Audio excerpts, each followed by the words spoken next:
సరిగ్గా ఏడాది క్రితం నాడు ప్రతిపక్ష నేతగా ఉన్నటువంటి చంద్రబాబు గారిని చెయ్యని ఒక తప్పుకు 53 రోజుల పాటు బంధించారు. ఆ కేసే స్కిల్ డెవలప్మెంట్ కేసు. సో గతంలో చంద్రబాబు గారు ముఖ్యమంత్రిగా ఉన్న సమయంలో ఈ స్కిల్ డెవలప్మెంట్లో స్కామ్ జరిగిందనేది నాడు జగన్ ప్రభుత్వం చేసినటువంటి ఆరోపణ. మరి దానికి ఏదైనా ఆధారాలు ఉన్నాయి అంటే ఆ ఆధారాలను వాళ్ళు కోర్టులో కూడా ప్రవేశపెట్టలేకపోయారు. హైకోర్టు చంద్రబాబు గారికి బెయిల్ ఇచ్చే సమయంలో చెప్పిన మాట కూడా అదే, మీరు ఆరోపణలు చేశారు కానీ ఆధారాలు చూపించలేకపోతున్నారని చెప్పి నాడు కోర్టు కూడా వ్యాఖ్యానించడం జరిగింది. అయితే ఇప్పుడు చంద్రబాబు గారు ముఖ్యమంత్రి అయిన తర్వాత కొన్ని సంచలన విషయాలు బయటకు వస్తున్నాయి. నాడు చంద్రబాబు గారిని అరెస్టు చేయటమే లక్ష్యంగా చేయని తప్పును చేసినట్టుగా నిరూపించడం కోసం 3 విభాగాలు కలిసికట్టుగా పనిచేసి కొన్ని ఫైల్స్ మాయం చేసి కొంతమంది ఇచ్చిన స్టేట్మెంట్లను మార్చేసి అక్రమంగా చంద్రబాబు గారిని అరెస్టు చేశారు. ఇప్పుడు తవ్వే కొంది దానికి సంబంధించిన వాస్తవాలన్నీ కూడా వెలుగులోకి వస్తున్నాయి. ఎవరా 3 విభాగాలు అంటే, 1 CMO ముఖ్యమంత్రి కార్యాలయం, 2 CID అధికారులు, 3వది స్కిల్ డెవలప్మెంట్ విభాగం. ఈ ముగ్గురు కలిసి చంద్రబాబు గారిని ఇరికించడం కోసం పథకం ప్రకారం వేసినటువంటి స్కెచ్చే ఇది. నాడు జగన్మోహన్ రెడ్డి విదేశీ పర్యటన కూడా బహుశా ఇందులో భాగమే. జగన్మోహన్ రెడ్డి విదేశాలకు వెళ్ళిన తర్వాత చంద్రబాబు గారిని అరెస్ట్ చేయాలనేది బహుశా వాళ్ళ పథకంలో ప్రధాన ఉద్దేశం అయి ఉండొచ్చు. నాడు ముఖ్యమంత్రి సలహాదారులుగా ఉన్నటువంటి సజ్జల రామకృష్ణారెడ్డితో పాటు మరికొంతమంది చంద్రబాబు గారిని అరెస్టు చేయాలనే ఉద్దేశంతో అత్యుత్సాహం ప్రదర్శించారు.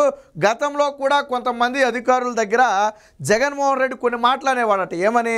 చంద్రబాబుని ఏదో ఒకటి చేసి అరెస్టు చేయాలి, ఏదో కేసులో అరెస్టు చేయాలని అధికారులతో అంటే పాపం జగన్మోహన్ రెడ్డి మీద విపరీతమైనటువంటి ప్రేమాభిమానాలు ఉన్నటువంటి అధికారులు కూడా అదెంత పనండి, ఎలాగైనా అరెస్టు చేసేద్దామని చెప్పి పన్నినటువంటి కుట్రే ఈ స్కిల్ డెవలప్మెంట్కు సంబంధించినటువంటిది.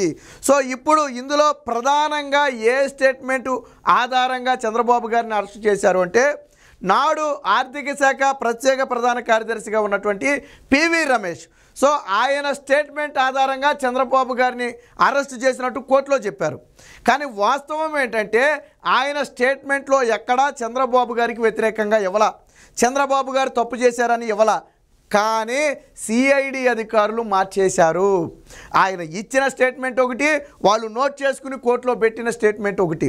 సో ఆ తర్వాత పివి రమేష్ గారు ఈ అరెస్టుకు సంబంధించి ఎప్పుడైతే కోర్టులో పివి రమేష్ స్టేట్మెంట్ ఆధారంగా మేము అరెస్ట్ చేశామని చెప్పారో, అంటే కోర్టు అడిగింది అసలు మీరు దేన్ని బేస్ చేసుకుని అరెస్ట్ చేశారని అడిగినప్పుడు నాడు ప్రత్యేక ప్రధాన కార్యదర్శిగా ఉన్నటువంటి పివి రమేష్ స్టేట్మెంట్ ఆధారంగా అరెస్ట్ చేశామని కోర్టులో చెప్పారు. సో అప్పుడు బండారం బయటపడింది. అప్పుడే పివి రమేష్ గారు బయటకు వచ్చి నేను చంద్రబాబు గారికి వ్యతిరేకంగా ఎక్కడ స్టేట్మెంట్ ఇవ్వాల, నా స్టేట్మెంట్ ఆధారంగా చంద్రబాబు గారిని అరెస్ట్ చేయడం అనేది హైలీ ఇంపాసిబుల్. సో దీని వెనక ఏదో జరిగింది, అసలు నా స్టేట్మెంట్ నేనేమి ఇచ్చాను, మీరు ఏమి రాశారని చెప్పి నాడే పివి రమేష్ గారు బయటకు వచ్చి మాట్లాడటం జరిగింది. ఇప్పుడు ఆ స్టేట్మెంట్, అసలు స్టేట్మెంట్ ఏంటి, మార్చేసిన స్టేట్మెంట్ ఏంటి అనేది ఇప్పుడు బయటకు వచ్చాయి. స్వయంగా పివి రమేషే ఒక DGPకి ఒక లేఖ రాశారు. దీని మీద సమగ్ర విచారణ జరగాలి, నా స్టేట్మెంట్ను తప్పుగా వాడి చంద్రబాబు గారిని అరెస్ట్ చేసి 53 రోజులు జైల్లో పెట్టారు, కాబట్టి దీని మీద సమగ్ర విచారణ చేయాలని చెప్పి పివి రమేషే రాయడం జరిగింది. అంటే జగన్మోహన్ రెడ్డి అంటే అవినీతి చేశాడు కాబట్టి జైలుకి వెళ్ళాడు. చంద్రబాబు గారిని కూడా జైలుకు పంపితే నన్ను జైలు అన్నప్పుడు చంద్రబాబు గారిని కూడా నేను జైలు అనొచ్చు కదా, నన్ను అరెస్ట్ చేశారంటే చంద్రబాబు నాయుడిని అరెస్ట్ చేశారు అనొచ్చు కదా, నేను జైలు కూడా తిన్నానంటే చంద్రబాబు నాయుడు కూడా తిన్నాడు కదా. అంటే ఎదుటి వ్యక్తి మీద నింద వేయాలంటే మనకు జరిగిన ఆ నష్టం వాళ్ళకు కూడా జరగాల, అప్పుడు మనం వాళ్ళని కూడా బ్లేమ్ చేయొచ్చు. ఆ ఉద్దేశంతోనే చంద్రబాబు గారిని అరెస్ట్ చేయడం జరిగింది. గతంలో రాజశేఖర్ రెడ్డి కూడా చంద్రబాబు గారిని అరెస్ట్ చేయాలని ప్రయత్నం చేశాడు, కానీ ఏ లూప్ హోల్స్ దొరకలా. కాకపోతే మరీ జగన్మోహన్ రెడ్డి లాగా కుట్రల పని అరెస్ట్ చేయడం పాపం ఆయనకు తెలిసి ఉండదు, లేకపోతే ఆయన ముఖ్యమంత్రిగా ఉన్న సమయంలోనే చంద్రబాబు గారిని అరెస్ట్ చేద్దరు. జగన్మోహన్ రెడ్డి కూడా మీకు ముఖ్యమంత్రి అయిన వెంటనే మొత్తం 5 ఏళ్ల పాలన మీద ఒక కమిటీని వేశాడు. ఆ కమిటీ చర్చించి చివరికి ఆవగించంత అవినీతి కూడా పట్టుకోకలేకపోతే ఎన్నికలకు సరిగ్గా ఒక ఏడాది ముందు 6 నెలల ముందు జగన్మోహన్ రెడ్డి ఈ కుట్రకైతే తెరదీశాడు. ఇప్పుడు దీనిలోని ఒక్కొక్క అంశం కూడా బయటపడుతుంది. జగన్మోహన్ రెడ్డి రోత మీడియా నాడు చంద్రబాబు గారి మీద రాసిన కథనాలన్నీ కూడా అభూత కల్పనలే. సాక్షిలో కేవలం చంద్రబాబు గారి మీద కథనాలు రాయటం కోసమే బహుశా ఆయన అరెస్టు చేశారేమో. ఆయనకి బెయిల్ ఇచ్చినా మళ్ళీ దానికి వంక. రోగాన్ని అడ్డం పెట్టుకుని బయటకు వచ్చాడు, 4 రోజులుంటే లోనికి వెళ్ళిపోతాడు. ఎవరు వెళ్ళారు ఇప్పుడు లోనికి? 4 రోజులు ఆగితే ఎవరు లోనికి వెళ్తారో తెలుస్తుంది. సో దీనికి సంబంధించినటువంటి కొన్ని న్యూస్ ఆర్టికల్స్ కూడా వచ్చాయి. ఒకసారి అదేంటి వివరాలు చూద్దాం. చంద్రబాబు అరెస్టు వెనక సిఐడి మహాకుట్ర, ఎవరో తప్పించుకోలేరు, అందరూ పోతారు లోనికి.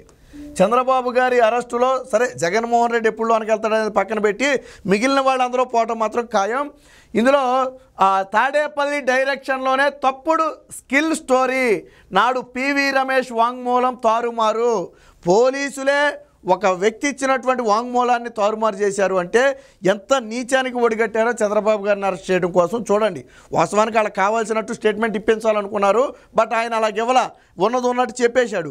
ఆ స్టేట్మెంట్ ఆధారంగా చంద్రబాబు గారిని అరెస్ట్ చేయడం హైలీ ఇంపాసిబుల్. ఆ స్టేట్మెంట్లు ఏంటనేది కూడా నేను ఎక్కడుందో చూపిస్తాను ఒకసారి. 161 స్టేట్మెంట్ మార్చేసిన సిఐడి అధికారులు చెప్పని విషయాలతో సొంతగా వాంగ్మూలం. అర్ధరాత్రి దాటాక అక్రమంగా చంద్రబాబు అరెస్టు. 53 రోజుల పాటు రాజమండ్రి జైల్లోనే. సిఐడి వైసీపీ నేతలు అడ్డగోలు ఆరోపణలు. తాజాగా వెలుగులోకి వచ్చిన జగన్ లేళ్ళని చెప్పారు. అసలు వాస్తవం ఏంటి? పివి రమేష్ ఇచ్చిన స్టేట్మెంట్ ఏంటో ఒకసారి చూడండి. ఒక పథకానికి లేదా ప్రాజెక్టుకు శాసనసభలో బడ్జెట్ ఆమోదం ఉన్నప్పుడు నిధుల విడుదలలో ఎలాంటి అభ్యంతరాలు ఉండబోవు. ఏదైనా పని సత్వరం కావాలనుకుంటే ముఖ్యమంత్రి సంబంధిత అధికారులకు చెప్పటం రివాజు. సో ఇక్కడ ఈయన ఏమంటాడంటే, ఒక పథకానికి కానీ ప్రాజెక్టుకి కానీ అసెంబ్లీలో ఆమోదం ఉంటే దానికి నిధులు అనేది ఆగదు, ఫైనాన్స్ డిపార్ట్మెంట్ నుంచి ఆటోమేటిక్గా రిలీజ్ అయిపోతాయి. బట్ కొన్ని స్పీడ్గా రిలీజ్ అవ్వాలనుకోండి ముఖ్యమంత్రి దానికి ఆదేశించవచ్చు. సో అది లీగల్, ఆల్రెడీ ఆమోదం ఉంది. ఏడాది తర్వాత ఇవ్వాల్సిన నిధులు 6 నెలల తర్వాత ఇమ్మనొచ్చు. సో లేదా కొద్దిగా వెనక ఇవ్వాల్సిన నిధులు ముందు ఇమ్మనొచ్చు. సో అంతేగాని దీనికి సంబంధించి బడ్జెట్ ఆమోదాన్ని వచ్చిన తర్వాత ఎటువంటి అడ్డంకులు ఉండవు. ఇది ఆయన ఇచ్చినటువంటి స్టేట్మెంట్. దీని ఆధారంగా చంద్రబాబుని అరెస్ట్ చేయడం హైలీ ఇంపాసిబుల్.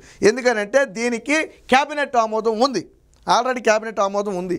కానీ వీళ్ళు ఏం రాశారో చూడండి. ఇక్కడ పివి రమేష్ స్టేట్మెంట్ని మార్చి ఏం రాశారో చూడండి. ఇక్కడ స్కిల్ ప్రాజెక్టులో చెల్లింపుల నిబంధనలకు విరుద్ధంగా జరిగాయి.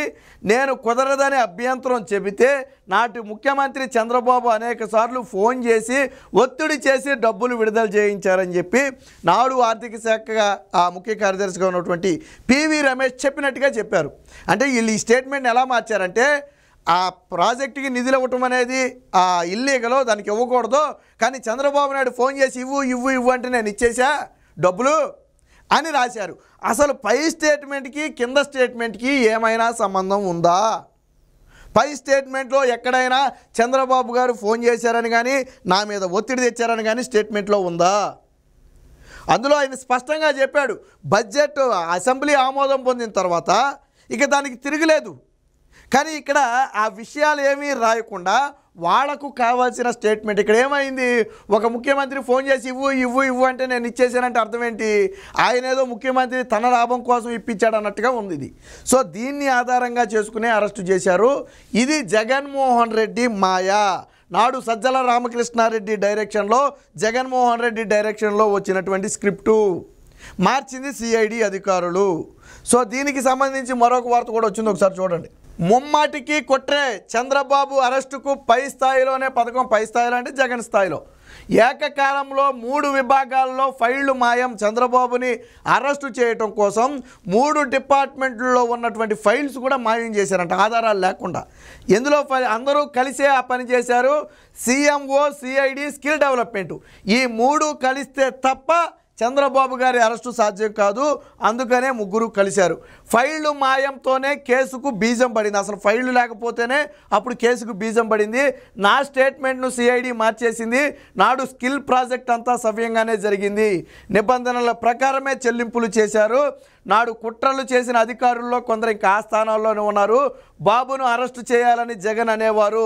దాంతో నాటి సీఎం సలహాదారులు అధికారుల్లో కొంతమంది ఉత్సాహంగా పనిచేశారు. సమగ్ర విచారణకు డీజీపీకి లేఖ రాశా. ఏబిఎన్ డిబేట్లో రిటైర్డ్ ఐపీఎస్ అధికారి. సో ఏమంటాడంటే ఈయన, ఆల్రెడీ నేను ఎటువంటి చంద్రబాబు గారికి వ్యతిరేక స్టేట్మెంట్ ఇవ్వాల, అప్పట్లో జగన్మోహన్ రెడ్డి అరెస్ట్ చేయాలి అనేవాడు. అన్నట్టుగానే కొంతమంది అధికారులు ఉత్సాహంగా పనిచేసి నా పేరును వాడుకుని అరెస్ట్ చేశారు. దీని మీద పూర్తి విచారణ జరగాలని చెప్పి పివి రమేష్ ఇప్పుడైతే చెప్పడం జరిగింది.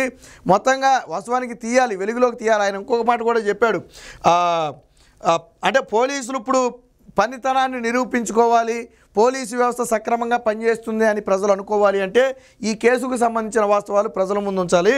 ఇక ఆడిటర్ను అడ్డంగా వాడేశారు. జగన్మోహన్ రెడ్డి ఒక ఆడిట్ సంస్థను నియమించామని చెప్పాడు. అరెస్ట్ చేయడానికి ముందు ఒక సంస్థను నియమించామని చెప్పారు.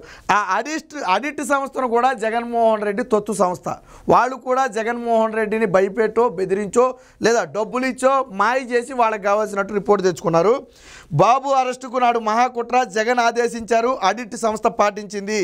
విచారణ తీరుపై ఆనాడే అనుమానాలు, ఐసీఏఐకి తాజాగా సంస్థ ఫిర్యాదు. స్కిల్ మేలు కనిపిస్తున్న సెంటర్లు, టెక్నాలజీ ఏది పరిశీలన చేయొద్దంటూ హుకుం. ఆడిట్ సంస్థకు షరతులు పెట్టిన జగన్ ఆయన కోరుకున్నట్టే నివేదిక చేతికి. ఇది జరిగిన ఏడాది తర్వాత నిజం వెలుగులోకి. నాడు ఆడిట్ సంస్థ వాస్తవానికి విచారణ చేస్తే అక్కడ యంత్రాలు కనపడితే, అక్కడ ఆల్రెడీ లబ్ధి పొందిన వాళ్ళు కనపడతారు, అవి పెట్టిన కాలేజీలు కనపడతాయి. జగన్మోహన్ రెడ్డి ఏమన్నాడు, అసలు మీరు వెళ్ళొద్దు, వాటిని పరిశీలించొద్దు, ఏమీ లేవని మాకు ఒక రిపోర్ట్ ఇవ్వండి అని ఆడిట్ సంస్థను ఆదేశిస్తే ఆ ఆడిట్ సంస్థ ఒక ముఖ్యమంత్రిని కాదనలేక ఏమీ తిరగకుండా ఎక్కడికి వెళ్లకుండానే ఒక రిపోర్ట్ అయితే ఇచ్చింది. మీకు గుర్తుందో లేదో, టీడీపీ నేతలప్పుడు ప్రతి స్కిల్ డెవలప్మెంట్ సెంటర్ దగ్గరికి వెళ్ళి మరి ఈ పరికరాలు ఎవరు కొన్నారు, ఈ పరికరాలు ఎవరు కొన్నారని చెప్పి ఆ ఫోటోలు దిగి సోషల్ మీడియాలో పెట్టారు. అంటే ఈ ఆడిట్ సంస్థ వెళ్ళలేదు అంటానికి అది ఒక నిదర్శనం. అంటే ఇలాగ వ్యవస్థ మొత్తాన్ని కూడా జగన్మోహన్ రెడ్డి వాడుకుని నాడు చంద్రబాబు గారిని అక్రమంగా అరెస్ట్ చేశారు. దీనికి సంబంధించి ఒక్కొక్క విషయం వెలుగులోకి వస్తుంది. ఖచ్చితంగా ఈ స్కిల్ డెవలప్మెంట్ స్కామ్ కుట్ర ఎవరైతే చేశారో వారందరి మీద కూడా కఠిన చర్యలు తీసుకోవాలని ఇప్పుడు ప్రజలందరూ కూడా భావిస్తున్నారు.